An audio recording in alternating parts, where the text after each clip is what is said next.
For even as we have many members in one body, but all members do not have the same function. So, we the many are one body in Messiah, and it's one member of one another, but having different gift according to the grace given to us, wherever practicing according to the proportion of the faith, or the gift of administration in the ministry, or the one teaching of the doctrine, or the counseling, encouragement, and one giving with sincerity, the one that rules with diligence, the one showing mercy with cheerfulness. Let your love be deceitful, hate that which is evil, hold fast to that which is good. Mo kini ang pulong sa Dios nga gibatbat gisulti na apostol San Pablo na mga higala o mga igsuon ingon nga kita gitawag pinaagi sa gugma sa Ginoo, kinahanglan ang atong lawas atong i-offer, atong ihalad sa Ginoo, ingon nga buhing halad balaan makapahimot sa Dios na maoy makaparanganon na pagsimba.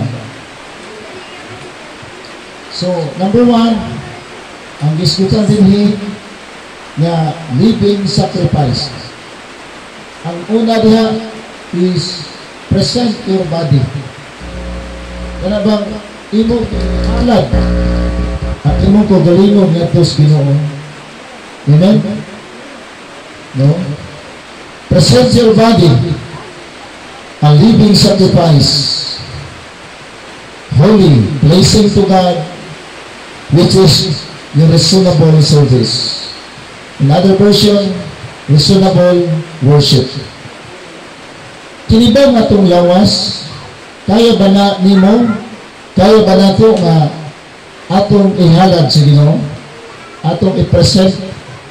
Kaya? Dili. Ha? Ha?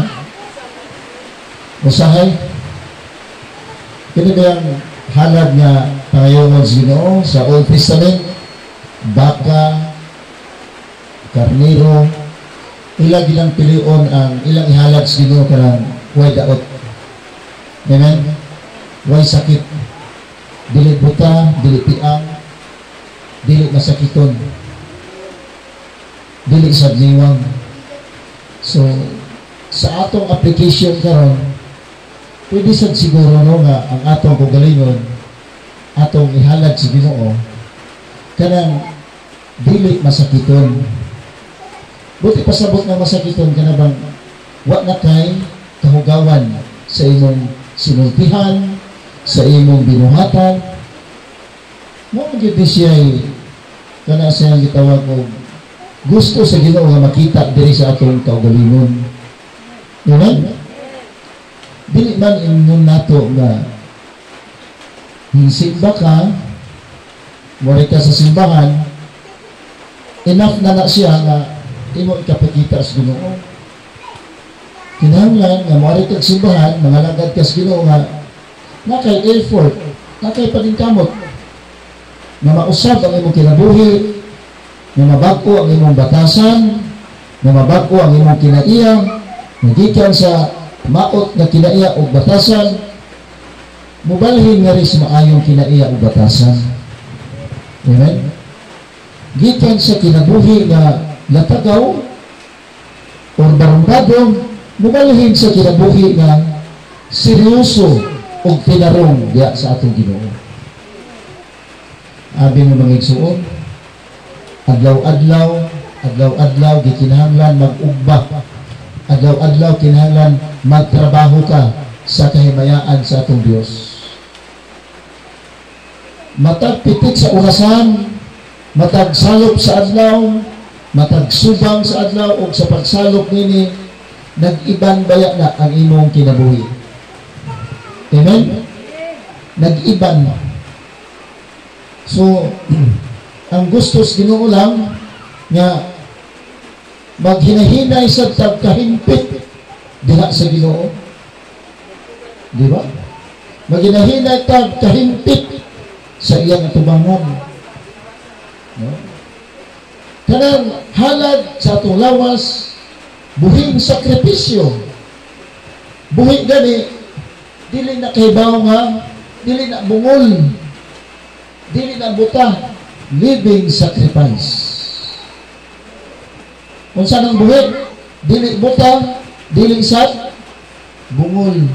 Sa ito pa, makakita yung kas planos Ginoo kay buhi magka. Amen? Makabatik yung kas yung tingog kay buhi magka. No? Ninduta kay makakita kas planos Ginoo, makabatik kas yung tingog. No? Kanindot ka, no? Praise God. Unya, matupad din balaan. Makapahimuot sa Dios nga mao ang makaturunganon nga pag-alagad. Kung sa dahiling makaturunganon nga pag-alagad, balaan, unya nakapahimuot po sa Ginoo. Nga, sa verse 2, and be not conformed to this age, but be transformed by the renewing of your mind, in order to prove by your what is the good and pleasing and perfect will of God. So, sige yung din, ayaw pagkumpurme, and be not conformed to the age, but be transformed by the renewing of your mind. Kaya bang, ayaw pagpahayon aning kalibutan na, kung sa may aning kalibutan karon, di karon, ang sila din ha?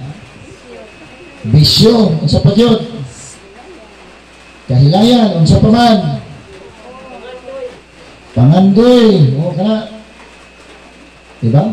Sa pagyod, aning kalibutan na, ha? Pagpanikas, pagpamintaha, pagpamakak, pagpandaog-daog, muna na aning kalibutan na. Pagpanglimbong, no? Pagpanghimaraot, pagdumot, ha? Paghimantay, pagpangdaot sa dungog sa uban, chismis sa mga puno nga hugaw, muna inaaning kalibutan na. Amen? Nang gustos Ginoo mga igsoon, matod pa din and be not conformed to the age. Aning panahon na, ayaw pagpahiuyon, but be transformed by the renewing of your mind. I-transform, atong ibalihin ang atong pangunahuna gikan sa laway ngaris pagka matarong. Amen. Transform by the renewing of your mind. Pinaagi sa pagbag-o sa atong pangunahuna. No, pagbago sa atong pangunahuna. Praise God. Hallelujah. Unya sa ubos, in order to prove by you what is the good and pleasing and perfect will of God. So aron nga kini mahimong kining saksi, mahimong maaprubahan, mapamatud-an nga mga maayong butang makapahimuot sa Ginoo, kahimpitan nga maoy uyon sa iyahang kabubuton. Amen. Ngunit kung ato ginintag sa tagsawon, daghan mag-aini siyang mga referensya. Pero ato lang bulyong pag-istorya. Kung sa may bulyong nga pag-istorya ani, matagpitik sa imong kasing-kasing, matagbuhat sa imong nahuna, imo gyud di siyang gididikar sa Ginoo. Kaya bang, kung sa imong isulti, o kung sa imong buhaton, Lord, makaning akong isulti. Makaning akong buhaton. Mabinantayon ka ba? Kung naanak ni mo, wag di kay sikyat. Ya, kamatikod mo nga na mga istorya, maganahan di kay kang musaw-saw. Bisag wa pa kay ito kung mag-istorya ang usa, mutingog na ka, naka-experience mo na. Na ay mga istorya niya, mubula sa ka, istorya sa ka, bisag wa panahuman. Diba? Dili man na mo ikabutos Ginoo. Ras man na siya. Unya, kinahanglan pa dayon ta kaato mangutanas Ginoo. Lord, angay ba kong musagbat aning istorya ha? Angay ba kong mutampo? Angay ba sa kong mudugang? Kaya nga naman, ang atong dila, God, gamay na ning butang sa itong lawas, pero pwede ni nga musugba ni mo nga tos kalautan. Mo ito nga kasulatan yan, but be not conformed to this age, but be transformed by the renewing of your mind. Magbag-o sa mahuna. Magtuon di ay ang mga anak sa Ginoo nga kanang istorya nga kinumpirmahan sa Ginoo. Amen? Unsa may angin buhaton sa katawan sa Dios? Unsa may atong buhaton? Una mo istorya, una mo buhat, mangutana ka sa Ginoo. Amen. Pero kung imo pasagdan ang imong kaugalingon nga imo lang gihapon kaugalingon ang nabuhi nimo, ang ikaw mo ra gihapon karon, kung sa gusto nimo i-istorya mo, istorya lang ka. Kung sa gusto nimo buhaton, buhat lang ka. Ang kasulatan na gingon, dili na himpit. Dili na himpit. Nga ang gipangita sa Ginoo, kadtong himpit, dili ka nato. Amen? No? Makabatik ang istorya nga, muli mo na, Lord, maapil ba ka ko na istorya, no? Mingon kay Ginoo, or dili gani mo tingog ang Ginoo, ay apil. Ano naman? Kaya kung mo apil ka, makahatag na siya, ubos sa imong pagkatao. Amen? Makahatag na siya ka ng danyos diha sa imuhang dungog. Amen? Nga kining kalibutan na karon porti naging daghanang mga litag ni Satanas aron ang tao mabanlod ngadto sa kalautan. Mga igsuon nga biuda ang mensahe sa Ginoo mo ni ayaw pag-istorya, ayaw pagbuhat ug bisan unsa nga wa ka mananghid sa Ginoo. Di ba ningon si Kristo nga ang akong gisulti dili ako kundi gikan sa akong amahan. Na ingon ana man sadta Christ likeness. Wala tag sama kang Kristo nga di puta mo istorya bisag unsay tuong kung walay pagtugot dito sa langit ng amahan. Tistingan at buhat di ba kay ang imong kinabuhi malinaw. Pero ayaw pangutanas Ginoo paturagas ng istorya, di ba, musangko ang imong kinabuhi kasamok. Amen? Sangko kag samok eh. Sangko kag mga pagtamay, sangko kag mga kagubot. Nga naman, naaday kay gibuhian si mong bakba, nga wa ka kapananghid sa Ginoo. Praise God. So mga igsoon, kining mensaya para ninyo, para nako, para natong tanan. Aron dili ta matumpawak ngadto sa kalautan, wa tay isulti, wa tay buhaton, nga way pagtugot sa atong buhi na Dios. Manindog ta mag-awit ta sa atong Ginoo.